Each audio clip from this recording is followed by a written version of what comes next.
ಎಲ್ಲರಿಗೂ ನಮಸ್ಕಾರ. ನಾನು ನಿಮ್ಮ ಪ್ರೀತಿಯ ಧರ್ಮಿ. ಒಂದು ಮಾಹಿತಿ ನಿಮ್ ಜೊತೆ ಶೇರ್ ಮಾಡ್ಕೋಬೇಕು.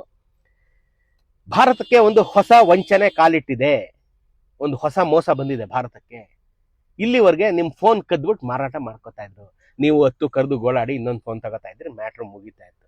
ಈಗ ಫೋನ್ ಕದ್ದು ಒಂದೂವರೆ ಗಂಟೆ ಒಳಗಾಗಿ ನಿಮ್ಮ ಬ್ಯಾಂಕ್ನಲ್ಲಿರುವ ಹಣ ಮಾಯ ಆಗ್ತಾ ಇದೆ, ತಿಂದ್ಬಿಡ್ತಾ ಇದ್ದಾರೆ ಕದೀಮ್ರು. ಹೊಸದೊಂದು ವಂಚನೆ, ಸೈಬರ್ ಕ್ರೈಮ್. ಹೇಗೆ ತಿಂತಾ ಇದ್ದಾರೆ? ನೀವು 3 ಲೇಯರ್ ಪಾಸ್ವರ್ಡ್ ಇಟ್ಟಿರ್ತೀರಲ್ಲ, ಒಂದು ಫೋನ್ ಪಾಸ್ವರ್ಡ್, ಇನ್ನೊಂದು app Google pay phone pay ಅಲ್ಲಿ ಅದು ಓಪನ್ ಮಾಡಕ್ ಒಂದು ಪಾಸ್ವರ್ಡ್ ಇಟ್ಟಿರ್ತೀರ.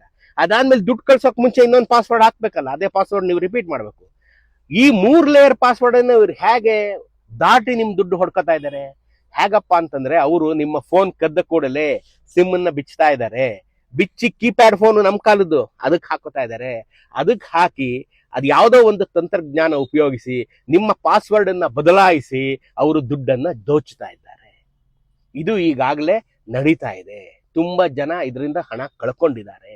ನೀವು ನಿಮ್ಮ ಹುಷಾರಲ್ಲಿ ಇರಿ.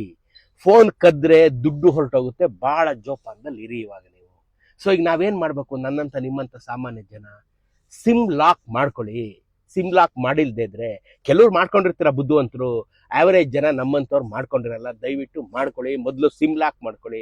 ಇಲ್ಲ ಅದಕ್ಕಿಂತ ಇನ್ನೊಂದು ಉಪಾಯ ಇದೆ, ಈ ಸಿಮ್ ತಗೊಳ್ಳಿ. ಐ ರಿಪೀಟ್, ಈ ಸಿಮ್ ತಗೊಳ್ಳಿ. ನಿಮ್ಮ ಹಣವನ್ನ ರಕ್ಷಿಸಿಕೊಳ್ಳಿ. ನಿಮ್ ಫೋನ್ ಹೋದ್ರೂ ಪರವಾಗಿಲ್ಲ, ಬ್ಯಾಂಕಲ್ಲಿರೋ ಹಣ ಮಾತ್ರ ಉಳ್ಕೊಳ್ಳೋ ತರ ನೋಡ್ಕೊಳ್ಳಿ. ನಿಮ್ಮ ಹಣ ರಕ್ಷಣೆ ಮಾಡ್ಕೊಳ್ಳಿ.